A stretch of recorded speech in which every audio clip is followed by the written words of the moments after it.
Assalamualaikum warahmatullahi wabarakatuh. Saya Azrul Maulana Karafi ingin menyampaikan sebuah ayat dari surat Al-Hujurat ayat 2, kemudian hadis tentang berjihad di jalan Allah. Yang pertama ialah pada Quran surat Al-Hujurat ayat 2, yaitu yang berbunyi A'udzubillahi minasyaitonirrajim. Bismillahirrahmanirrahim. Ya ayyuhalladzina amanu la tarfa'u aswatakum fawqa sautin nabi wa la tajharu lahu bil qawli kajhari ba'dukum li ba'd an tahbatu a'malukum wa antum la tash'urun. Dan adapun terjemahannya ialah, wahai orang-orang yang beriman, janganlah meninggikan suaramu melebihi suara Nabi, dan janganlah berkata kepadanya dengan suara keras sebagaimana kerasnya sebagian kamu terhadap yang lain. Hal itu dikhawatirkan akan membuat segala amalmu terhapus, sedangkan kamu tidak menyadarinya. Adapun asbabun nuzul dari ayat ini ialah dikatakan dari Ibnu Abi Mulaikah berkata, hampir saja dua manusia terbaik, yaitu Abu Bakar dan Umar, terjatuh dalam dosa. Suatu hari, dari Bani Tamim menemui Rasulullah SAW untuk menyatakan Islam. Salah satu dari keduanya meyakini, yaitu Umar, ingin menunjuk Al-Aqra bin Habis At-Tamimi Hanzali dari Bani Mujasyi sebagai pemimpin mereka, dan yang lain yaitu Abu Bakar ingin menunjuk dari khilafahnya itu Al-Qaqa bin Ma'bad bin Azrah At-Tamimi. Di sini Abu Bakar berkata kepada Umar, engkau memang sengaja ingin berbeda pendapat denganku. Kemudian Umar menjawab, aku tidak bermaksud demikian. Kemudian lama mereka berdebat di hadapan Rasulullah hingga lama-lama suara mereka makin meninggi. Lalu Allah menurunkan ayat ini, ya alladzina amanu la tarfu aswatakum fawqa sautin nabi, sebagai firman-Nya. Kemudian Abi Mulaikah melanjutkan, setelah kejadian itu Umar tidak menyebut kakinya, yakni Abu Bakar selalu berbicara kepada Nabi dengan suara lirih, seperti orang sedang membicarakan sebuah rahasia. Ia tidak akan mengeraskan suaranya sampai Nabi menanyakan apa yang baru saja dikatakannya. Adapun deskripsi dari ayat ini ialah, ayat ini mendeskripsikan bahwa Abu Bakar dan Umar yang beda pendapat, sehingga mereka terlihat seperti orang yang berdebat karena suara mereka meninggi. Kemudian diturunkan ayat ini sebagai tegur untuk mereka. Adapun rekonstruksi di sini ialah, ada berbicara kepada orang lain seharusnya dengan nada yang enak didengar, tidak perlu terlalu keras, lantang, apalagi hanya berdialog dengan lawan bicara yang ada di depan kita langsung.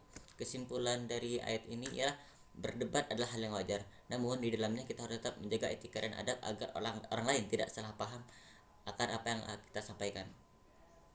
Kemudian yang kedua, hadis tentang jihad, yaitu an Abi Qatadah annahu hadara dzalika qala ata Amr bin Jamuh ila Rasulullah sallallahu alaihi wasallam faqala ya Rasulullah ara'aita in qataltu fi sabilillah hatta uqtala amshi bi rijli hadi sahihatan fil jannah wa kanat rijluhu arja'a faqala Rasulullah alaihi wasallam na'am faqatalahu yawma uhudin wa banu akhi maula lahum famarru alaihi Rasulullah sallallahu alaihi wasallam faqala ka'anni andur ilaika tamshi birijlika hadhihi sahihatan fil jannah fa'amarahu Rasulullah sallallahu alaihi wasallam bihima bimaulahuma faju'ilu fi qabrin wahidin, yang artinya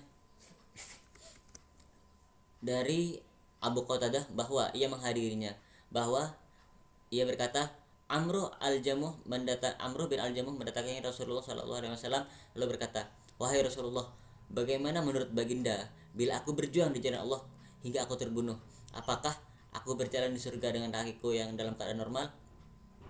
Kemudian Amr Al-Jamuh adalah laki-laki yang kakinya pincang. Kemudian Rasulullah sallallahu alaihi wasallam bersabda, beliau menjawab, ya. Dalam perang Uhud, Amr Al-Jamuh ini terbunuh bersama keponakannya dan mantan budak mereka. Rasulullah SAW melintasinya kemudian berkata, sepertinya aku melihatmu berjalan dengan kakimu dengan normal di surga. Kemudian Rasulullah SAW memerintahkan agar keduanya dikubur bersama mantan budak mereka dalam satu makam. Adapun rekonstruksi di sini ialah, sahabat pincang di sini asal nuzulnya ialah, adapun sahabat pincang kita tetap bersama semangat berjihad. Karena di sebelum perang tersebut sahabat bertanya kepada Rasulullah, apakah ia kelak jika ia syahid di perang, apakah ia akan kembali normal? Kemudian Rasulullah menjawab ya. Dan dengan gitu sahabat itu pun tidak gentar untuk berjihad di jalan Allah. Adapun rekonstruksi di sini tidak peduli bentuk fisik kita seperti apa, tidak peduli kekurangan kita bagaimana, kita tetap bisa semangat untuk berjihad di jalan Allah, sehingga apa yang kita harapkan insya Allah akan terkabul di akhir kelak. Demikian yang dapat saya sampaikan. Wa khairan aku lakum syukur katsiran. Wassalamualaikum warahmatullahi wabarakatuh.